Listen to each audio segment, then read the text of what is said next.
Hello यारो। तो क्या हाल है सभी के? सब बढ़िया।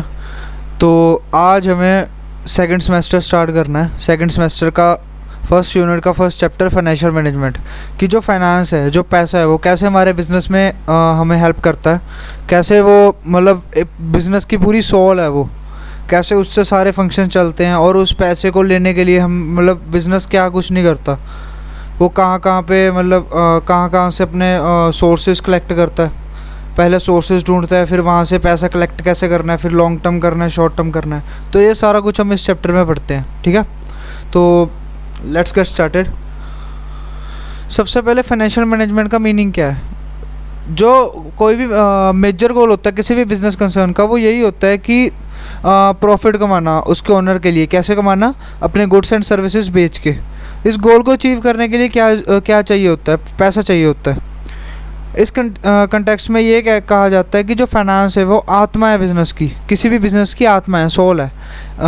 इसको ध्यान में रखते हुए फाइनेंस की ना प्रॉपर मैनेजमेंट काफ़ी ज़्यादा ज़रूरी है, काफ़ी ज़्यादा ज़रूरी है।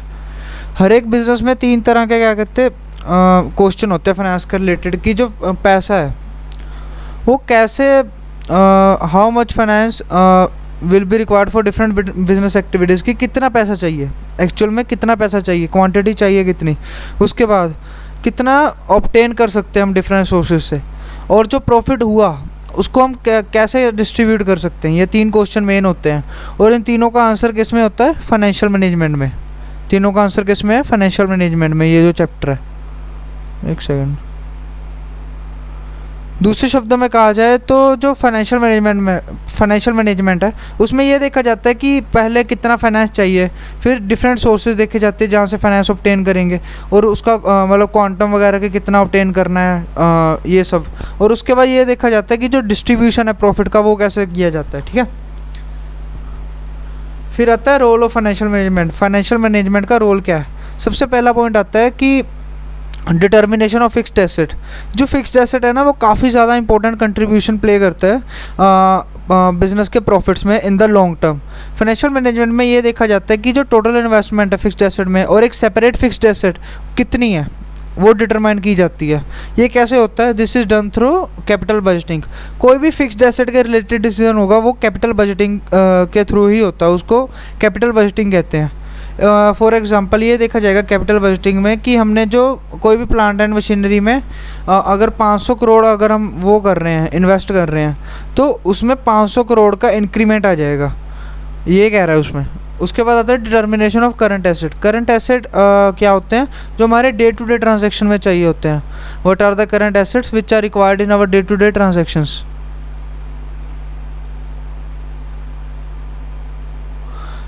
फाइनेंशियल मैनेजमेंट में ना ये देखा जाता है कि टोटल इन्वेस्टमेंट कितनी करंट एसेट की, और एक सेपरेट करंट एसेट में कितनी इन्वेस्टमेंट करनी, वो डिटरमाइन की जाती है। फॉर एग्जांपल आप देखोगे कि करंट एसेट में अगर आपने 100 करोड़ की इन्वेस्टमेंट की, तो आप ये डिटरमाइन करोगे कि कैश में कितनी करनी है, स्टॉक में कितनी करनी है, डेटर में कितनी करनी है। तो ये सारा आप देख के चलते हो। उसके बाद आता है determination of proportion of long term and short term finance, कि आपने लॉन्ग टर्म में से कितना लेना है पैसा, शॉर्ट टर्म में कितना लेना। लॉन्ग टर्म और शॉर्ट टर्म का आपको मतलब कंसेप्ट पहले ही क्लियर होगा, काफ़ी प्रैक्टिकल कंसेप्ट है, यहाँ से समझियो। जितने भी फाइनेंशियल नीड्स होती है बिजनेस की, वो दो तरह के सोर्सेज से कंप्लीट होती हैं, एक लॉन्ग टर्म, एक शॉर्ट टर्म, ठीक है। फाइनेंशियल मैनेजमेंट में एक प्रपोर्शन बनाया जाता है, दोनों का डिटरमाइन किया जाता है, दोनों फाइनेंशियल सोर्सेज का। लॉन्ग टर्म सोर्सेज में क्या होता है? जो कैपिटल मिलती है, जो पैसा मिलता है बिजनेस को, वो लंबे समय तक मिलता है, और इससे ना बिजनेस की लिक्विडिटी क्या होता है, जो उसके पास एट प्रेजेंट जो पैसा होता है वो काफ़ी ज़्यादा बढ़ जाती है, ठीक है।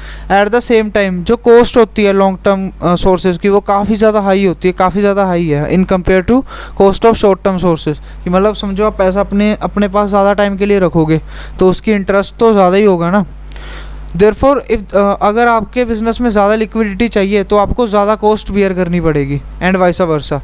फाइनेंशियल मैनेजमेंट में जो प्रपोर्शन होता है दोनों का डिटरमाइन किया जाता है, लॉन्ग टर्म और शॉर्ट टर्म रिसोर्सेज का, on the basis of liquidity, कितनी लिक्विडिटी चाहिए, और कॉस्ट एनालिसिस, कि आप कितनी कॉस्ट बियर कर सकते हो, ठीक है।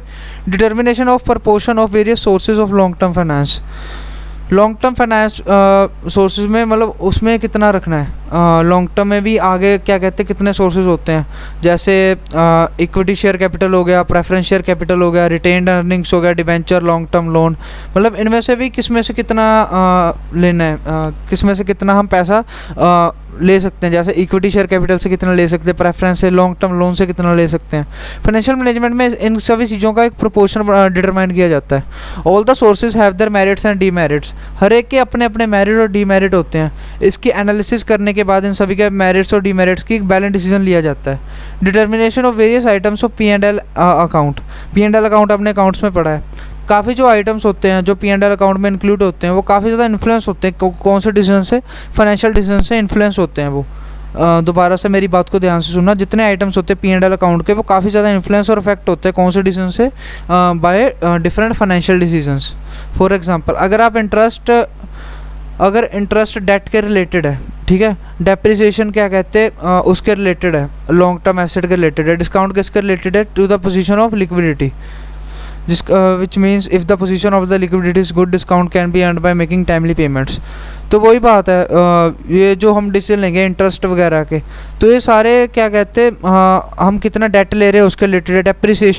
डेप्रिसिएशन जो P&L का कंसेप्ट है, हम कितना लॉन्ग टर्म एसेट्स में वो इन्वेस्ट कर रहे हैं उसके रिलेटेड है। तो ये सारा एक दूसरे के साथ रिलेट होता है, और जो जैसे जैसे हम फाइनेंशियल डिसीजन लेते हैं वैसे वैसे हमारे जो P&L अकाउंट है उस पर इफेक्ट पड़ता रहता है।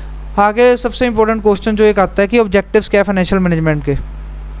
Objectives of financial management are directly related to the fact as to what should be the uppermost in the minds of the financial manager while taking 3 financial decision, namely investment decision, financing decision, dividend decision.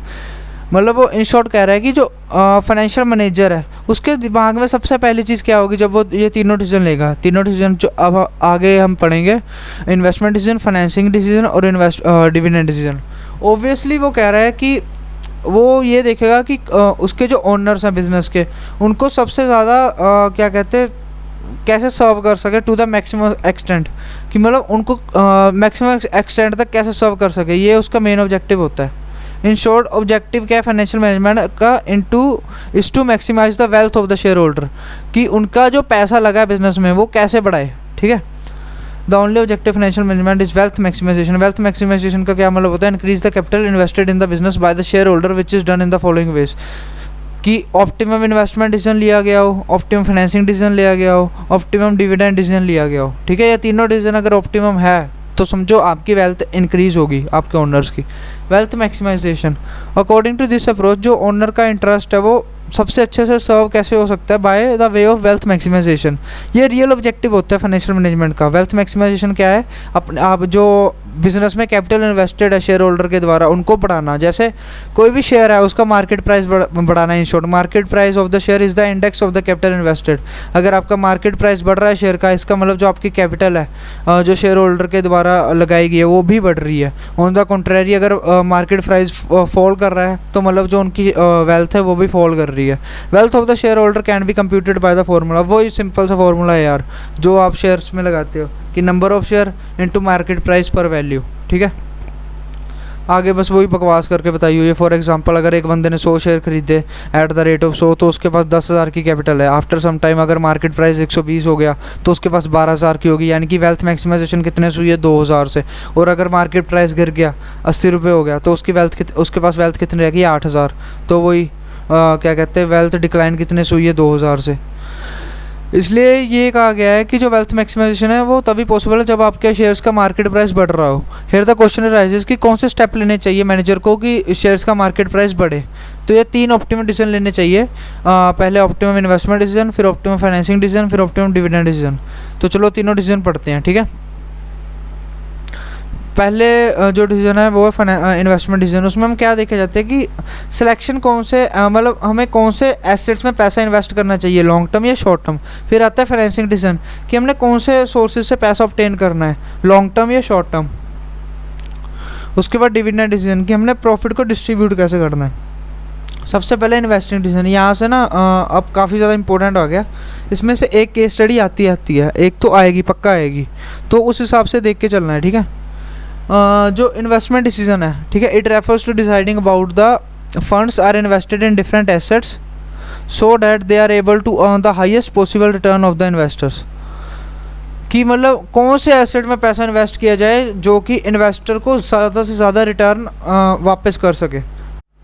Assets which are obtained by the business are of two types: long term asset, short term asset. Long term, short term, long term, short term. On the basis of investment decision is divided into two parts: long term investment decision. अगर आप long term asset पे पैसा invest करोगे तो आप क्या कहते हैं, लॉन्ग टर्म इन्वेस्टमेंट डिसीजन में आएगा वो। लॉन्ग टर्म पे हमने कौन सा वर्ड पढ़ा था, कैपिटल बजटिंग डिसीजन। इसको हम कैपिटल बजटिंग डिसीजन कहेंगे क्योंकि इसमें हम लॉन्ग टर्म के बारे में डिसीजन ले रहे हैं ना। तो it relates to the investment in long term assets. For example, अगर आप कोई नई मशीन खरीद रहे हो उसके लिए आप देखोगे कि finance manager has to make comparative study of various alternatives available in the market on the basis of their cost and profitability, कि किस पे कितना पैसा लग रहा है, कौन ज़्यादा प्रॉफिटेबिलिटी दे रही है। ये डिसीजन ना काफ़ी ज़्यादा इंपॉर्टेंट होता है क्योंकि ये बिजनेस की अर्निंग लंबे समय तक अफेक्ट करता है। आपने समझो अपने लिए एक कार लेनी है तो अब ये थोड़ी है बस जाके ले आओ, आप कितना एनालिसिस करते हो कि स्विफ्ट की माइलेज कितनी है, आगे टियागो की माइलेज कितनी है, आगे और जो गाड़ियाँ होगी डिज़ायर की माइलेज कितनी है।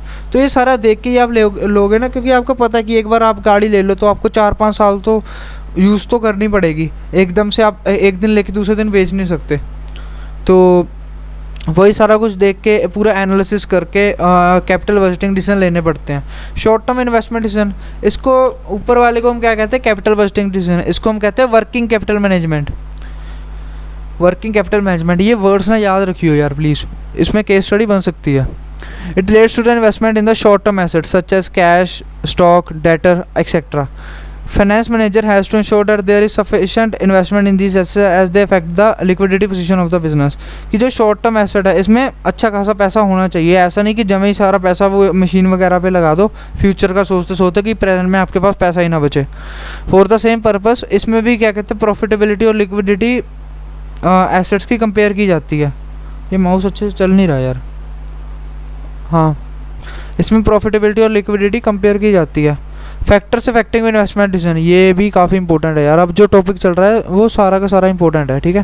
फैक्टर्स अफेक्टिंग इन्वेस्टमेंट डिसीजन कि लॉन्ग टर्म, पहले तो सबसे पहले कि लॉन्ग टर्म को कौन से decision, long term investment decision या कैपिटल बजटिंग डिसीजन को कौन सी चीज़ें अफेक्ट करती हैं। सबसे पहले cash flow of the project. हमने ये देखा है कि जो इन्वेस्टमेंट डिसीजन में, कैपिटल बजटिंग डिसीजन में जो क्या कहते हैं, ये लॉन्ग टर्म एसेट के साथ रिलेट करती हैं। These assets involve both cash outflow और inflow over a series of year, कि मतलब काफ़ी लंबे समय तक ये आउटफ्लो और इनफ्लो होता रहेगा जब हम इनमें पैसा लगाएंगे, ठीक है। The amount is needed for investment, जब हम इन्वेस्टमेंट करेंगे तो कैश आउटफ्लो, और जब वो हमें रिटर्न देगी तो कैश इनफ्लो। तो ये दोनों का एनालिसिस करना काफ़ी ज़्यादा ज़रूरी है। आप कोई भी अगर ज़्यादा पैसा लगा रहे हो, आप ये भी देखोगे ना उसमें से रिटर्न कितना आ रहा है। अगर रिटर्न ज़्यादा अच्छा आ रहा हो तभी पैसे लगाओगे ना। उसके बाद आता है रेट ऑफ रिटर्न। अगर प्रोजेक्ट बाकियों के मुकाबले प्रॉफिटेबल ना भी हो तब मतलब क्या कहते, हो सकता है कि कोई प्रोजेक्ट पे आप पैसा लगा रहे हो तो वो उतना प्रॉफिटेबल ना हो। तो ये देखने के लिए कि प्रॉफिटेबल है या नहीं है, तो वो कैसे पता लगता है, उसका रिस्पेक्टिव रेट ऑफ रिटर्न। कि रेट ऑफ रिटर्न किसके बेसिस पे कैलकुलेट किया जाता है, on the basis of expected return of the project and the risk attached with it. कि मतलब कितना पैसा आएगा और उसके साथ कितना रिस्क आ सकता है, कि मतलब आएगा भी या नहीं आएगा। अगर दो प्रोजेक्ट हैं और दोनों में क्या कहते हैं सेम रिस्क है, कि हाँ दोनों में सेम लेवल का रिस्क है, तो जिसका हायर रेट ऑफ रिटर्न होता है वो एक्सेप्ट कर लिया जाता है, ठीक है। ये लाइन मार्क कर लियो। फिर आता है investment criteria involve. There may be many criteria of the investor while investing in the long term asset. कि मतलब काफ़ी ज़्यादा चीज़ें वो देखता है लॉन्ग टर्म एसेट में इन्वेस्ट करने से पहले।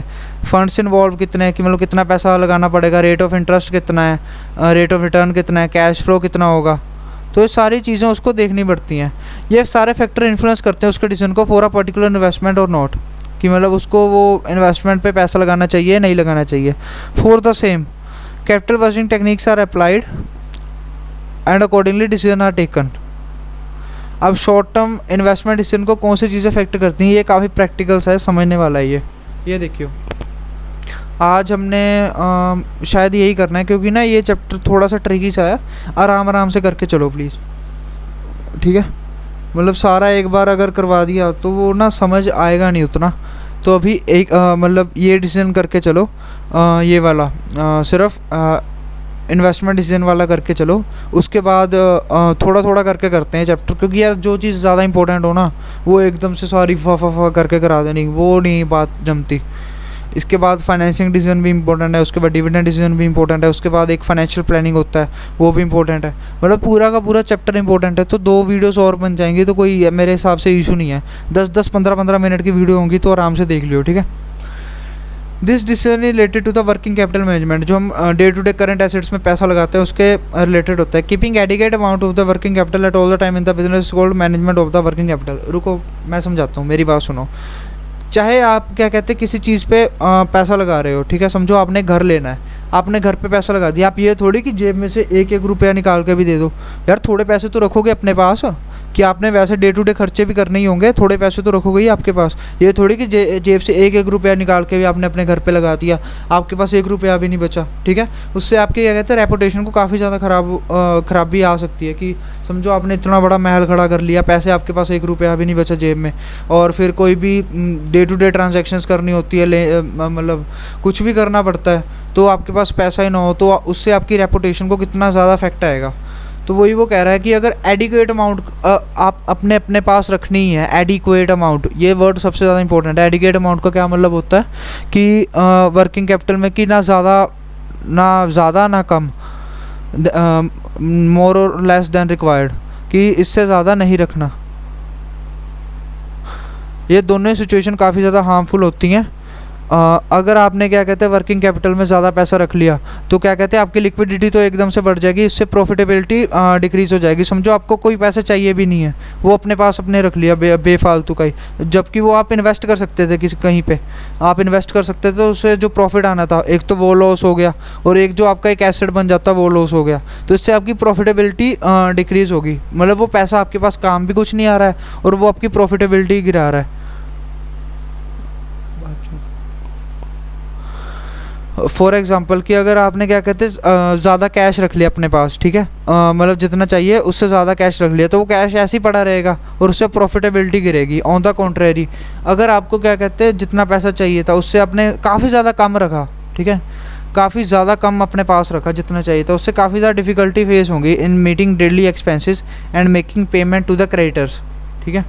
इसलिए ऑब्जेक्टिव क्या है मैनेजमेंट का, वर्किंग कैपिटल मैनेजमेंट का, कि आपने एक ऑप्टिमम अमाउंट डिटरमाइन करना है, is to determine optimum amount of both current assets and current liabilities so that profitability of the business remain intact, कि प्रॉफिट कम ना हो और क्या कहते हैं और कोई भी लिक्विडिटी में भी कम ना हो, कि ना मतलब हमें जो थोड़े से पैसे हमें चाहिए डे टू डे ट्रांजेक्शन को वो भी ना कम हो और हमारी प्रॉफिटेबिलिटी ना गिरे। In short liquidity and profitability are the main factors which affect the short term investment decisions, ठीक है। अभी के लिए इतना बहुत है। मैं आगे का एक छोटा सा ओवरव्यू दे दूँ।